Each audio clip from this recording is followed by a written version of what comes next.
Assalamualaikum warahmatullahi wabarakatuh. Perkenalkan, nama saya Romi Muhammad Badri, SP532. Sini saya akan mengerjakan tugas UAS paket program niaga, yaitu membuat video presentasi pembelajaran pada PowerPoint. Nah, langsung saja kita masuk ke materinya. Di sini saya akan menjelaskan tentang materi desain grafis. Apa itu desain grafis? Nah, desain grafis adalah bentuk komunikasi visual yang memanfaatkan elemen grafis. Nah, di sini elemen grafis itu banyak, bisa garis, bidang, ruang maupun dan lainnya. Dan ini gambar juga. Gambar itu bermacam-macam, ada yang 2 dimensi, 3 dimensi. Teks itu biasanya untuk menjelaskan isi dari desain tersebut. Warna untuk menyelaraskan dan lainnya untuk menyampaikan informasi secara efektif. Nah, jadi seperti itu, desain grafis itu bentuk komunikasi pada orang lain yang memanfaatkan elemen grafis, gambar, teks, warna, dan lainnya. Yang dibuat serapi mungkin agar dapat disampaikan dengan baik.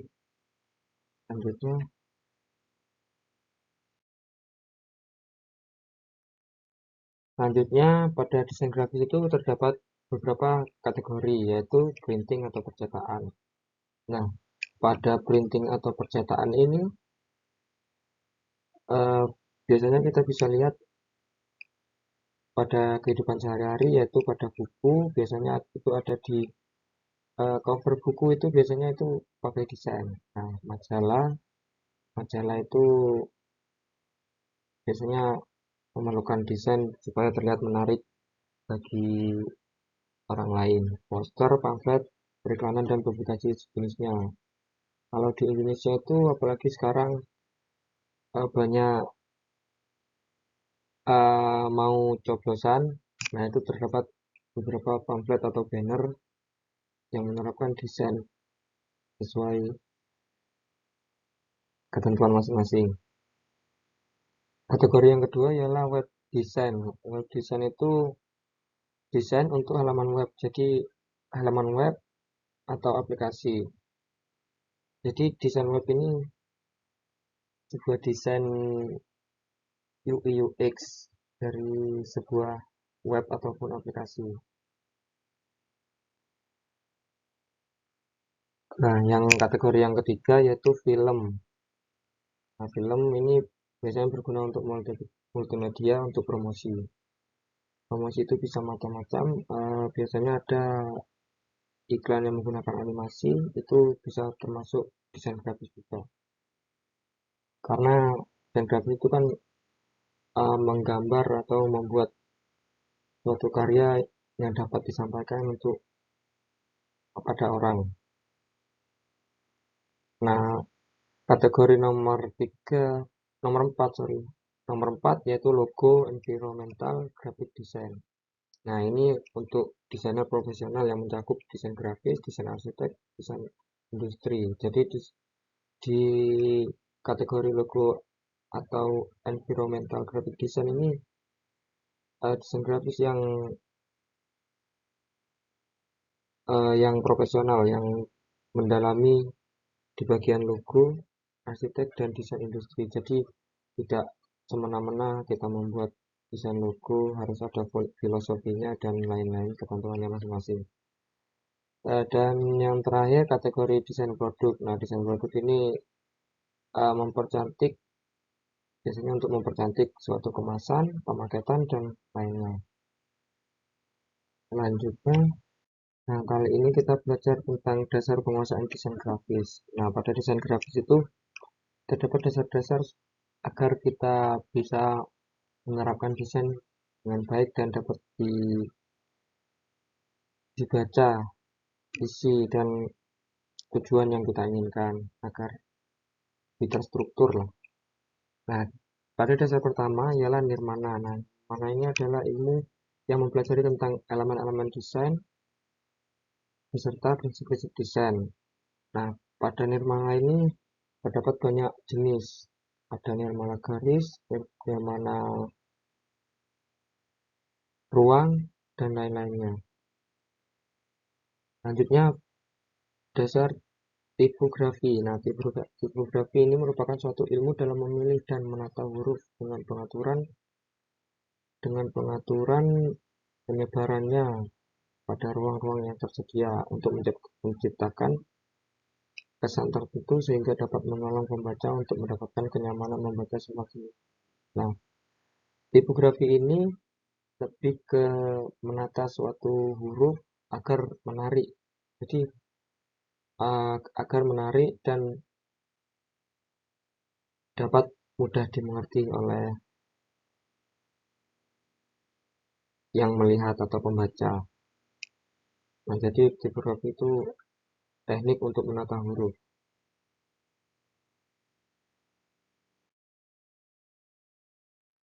Selanjutnya, dasar penguasaan pewarnaan, yaitu pewarnaan penting bagi pencitraan hasil karya desain grafis, karena dengan warna seseorang akan memahami estetika dari gambar yang kita buat. Jadi pewarnaan itu berguna untuk estetika dari desain yang kita buat. Jadi jika warnanya tidak serasi kan estetikanya kurang. Nah, selanjutnya dasar penguasaannya adalah software. Software adalah pendukung dari apa yang bisa Anda hasilkan. Dilihat dari bidangnya, software desain terbagi menjadi dua software, pengelolaan grafis 2 dimensi dan pengelolaan grafis 3 dimensi. Nah, pengelolaan grafis 2 dimensi itu ya itu yang bisa kita kategorikan pembuatan pamflet, pembuatan poster dan banner lain-lainnya. Nah, untuk pembuatan grafis 3 dimensi ini bisa juga dikatakan membuat animasi. Nah, selanjutnya ialah sketsa. Sketsa itu kemampuan membuat suatu sketsa atau gambar yang nantinya akan diterapkan ke desain. Jadi sketsa itu pembuatan suatu prinsip-prinsip desain. Jadi inti-intinya dulu nanti kita gambarkan agar nanti diimplementasikan pada desain yang kita buat. Nah, yang terakhir ialah kemampuan umum, kemampuan tambahan yang membantu dalam proses pembuatan suatu desain grafis. Nah, kemampuan umum ini bisa juga diartikan dengan menggambar, itu bisa dikatakan kemampuan umum, dan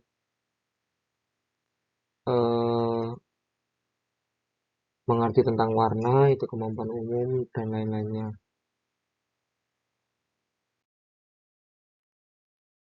Nah, pada prinsip dasar desain, dalam membuat suatu karya visual, ada beberapa poin yang harus diperhatikan agar desain terlihat menarik dan tidak membosankan bagi para audien atau pembacanya. Nah, jadi di desain itu terdapat prinsip dasar supaya estetika atau penyampaian visualnya lebih tertata. Nah, di sini terdapat white space atau ruang kosong.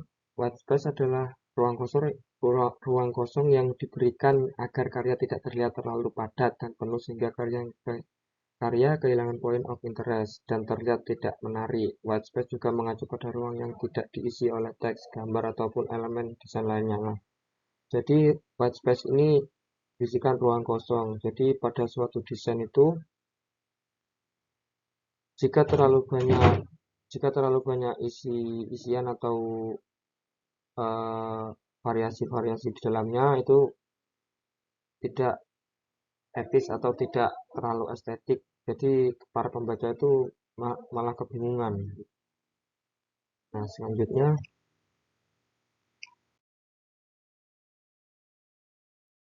clarity atau kejelasan. Clarity atau tingkat kejelasan pada sebuah desain mempengaruhi penafsiran audien akan sebuah karya. Bagaimana sebuah karya tersebut mudah dimengerti dan tidak menimbulkan makna ganda pada desain yang kita buat. Jadi clarity itu pada desain kita itu harus Kita lihat dulu apakah itu udah jelas penafsirannya yang kita buat ataupun tidak. Nah, atau tidak itu jika kita mengambil bahan-bahan dari desain yang kita buat itu bahannya itu udah jelas atau masih kurang jelas gitu. Selanjutnya,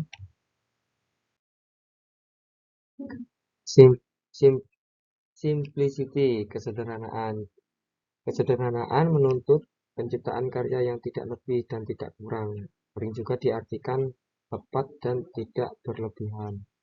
Pencapaian terbaik dari kesederhanaan ialah bisa mendorong penikmat karya untuk menatap lama dan merasa tidak jenuh. Pesan yang terdapat dalam karya pun tersampaikan dengan baik, singkat, padat, dan jelas. Jadi, kesederhanaan itu diartikan tepat dan tidak berlebihan ataupun eh, seperti banyak orang kata itu singkat, padat, dan jelas seperti itu. Berikutnya, emphasis, point of interest. Nah, jadi emphasis atau disebut juga pusat perhatian merupakan pengembangan dominasi yang bertujuan untuk menonjolkan salah satu unsur sebagai pusat perhatian sehingga mencapai nilai artistik. Buat bagian utama, pesan yang diinginkan, yang ditampilkan dari desain berbeda dari yang lain, baik dari segi warna atau bentuknya agar perhatian audiens lebih tertuju pada bagian utama. Nah, basis ini atau PO point of interest ini yang dikatakan pada suatu desain itu seperti yang pernah Anda lihat di kehidupan, pada suatu desain itu ataupun banner-banner di pinggir jalan itu Anda dapat melihat bagian yang diperbesar atau bagian yang menonjol, entah itu kata-kata promosinya, entah itu alamat ininya. Nah, itu pasti ada yang diperbesar. Nah, itu pun diperbesar itu dengan warna atau pokoknya ada yang unik di dalam itu. Jadi audien itu lebih terfokus ke tujuan itu. Nah, itu biasanya menjadi pesan utama yang ingin ditampilkan oleh pembuat desainnya.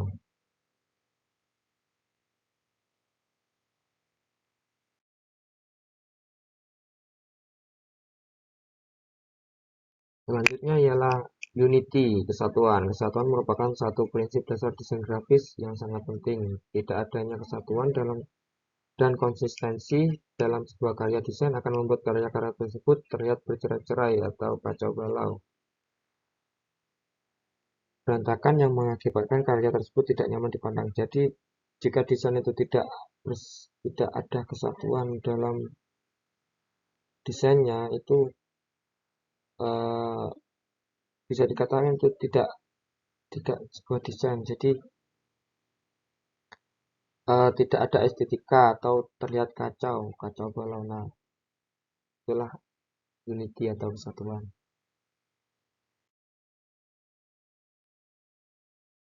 Nah, pada desain itu juga terdapat balance, keseimbangan. Sebuah karya desain harus memiliki keseimbangan agar nyaman dipandang, mudah dipahami, serta tidak membuat gelisah. Seperti halnya jika kita melihat pohon atau bangunan yang akan kokoh, kita merasa tidak nyaman dan cenderung gelisah.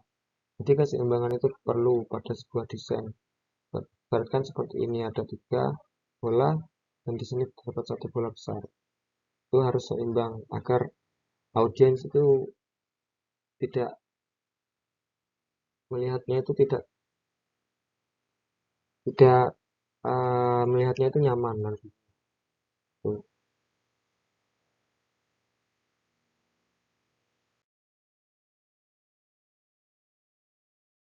Dan selanjutnya ialah proportion atau proporsi. Nah, pada suatu desain itu terdapat proporsi. Jadi proporsi adalah perbandingan matematis dalam sebuah bidang. Dalam bidang desain, semua unsur berperan menentukan proporsi seperti hadirnya warna cerah yang diletakkan pada bidang ruang sempit. Jadi pada suatu misalkan ini desain. Nah, itu terdapat proporsinya sendiri. Di sini misalkan proporsi besar. Nah, di sini kecil. Nah, di sini kecil. Nah, itu supaya bisa terlihat sama atau serasi. Nah, ada juga yang kecil-kecil. Nah, itulah sebuah proporsi.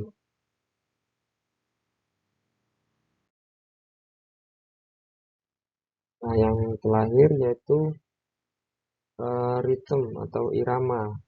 Irama adalah pengulangan gerak yang teratur dan terus-menerus. Prinsip irama sesungguhnya adalah hubungan pengulangan dan bentuk-bentuk unsur-unsur rupa atau bentuk unsur seni rupa gitu. Jadi pada suatu desain itu terdapat irama pada uh, pada apa yang ingin disampaikan di dalamnya. Jadi nggak semena-mena ingin menampilkan ini saja seperti itu. Mungkin itu saja yang dapat saya sampaikan. Kurang lebihnya saya mohon maaf. Assalamualaikum warahmatullahi wabarakatuh. Terima kasih.